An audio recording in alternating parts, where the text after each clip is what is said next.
Good morning everyone, কেমন আছো সবাই? আশা করি ভালো আছো, আমিও খুব ভালো আছি। আর আজকের সকালটা যেমন নর্মাল দিন কাটে সেরকমই কাটছিল, কিন্তু এত বড় চেঞ্জ আমার জীবনে আসবে আমি সত্যিই ভাবতে পারিনি। আর হঠাৎ দেখি সন্ধ্যাবেলা একটা মেল আসে, আর মেলে আমার অ্যাপয়েন্টমেন্ট লেটার ছিল। সত্যি ভাবতে পারিনি 2024-এর প্রথম আমি এত বড় একটা উপহার পাবো। তার জন্য ভগবানকে অনেক অনেক অনেক থ্যাংক ইউ।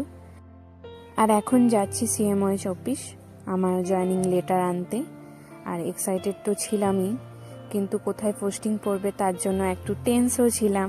আর এই যে আমার কলিগ প্রিয়া, ও জয়েন করলো। তারপর পরের দিন হয়ে গেছে, এবার আমাকে সব গুছিয়ে বাগিয়ে আমি যাচ্ছি এবার আমার কাজের জায়গায়। এতদিন বাড়িতে ছিলাম, তাই সবার বেশ মন খারাপ লাগছিল, আমারও লাগছিল মন খারাপ, কিন্তু কিছু করার নেই। কাজ পেয়েছি, কাজের জায়গায় যেতে হবে, কাজ করতে হবে। আর এই যে এই দেখো, বাড়ি থেকে এবারে বেরিয়ে গেলাম আর যাচ্ছি। এই এক্সাইটমেন্টটা বলে বোঝানোর নয়, মিক্স ফিলিং কাজ করছিল।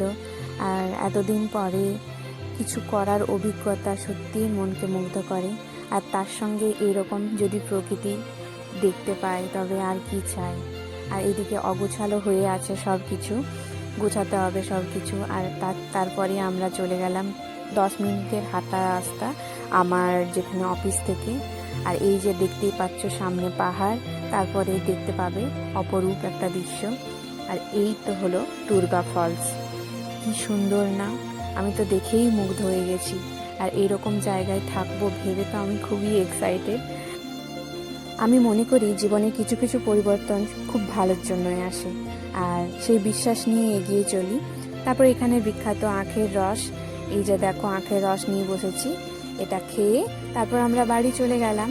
তোমাদের সঙ্গে দেখা হবে নেক্সট ব্লগে। আমার জীবনের প্রতিটি ঘটনা তোমাদের সঙ্গে শেয়ার করব, তার জন্য আমার পাশে থেকো আর চ্যানেলটিকে সাবস্ক্রাইব করো। টাটা।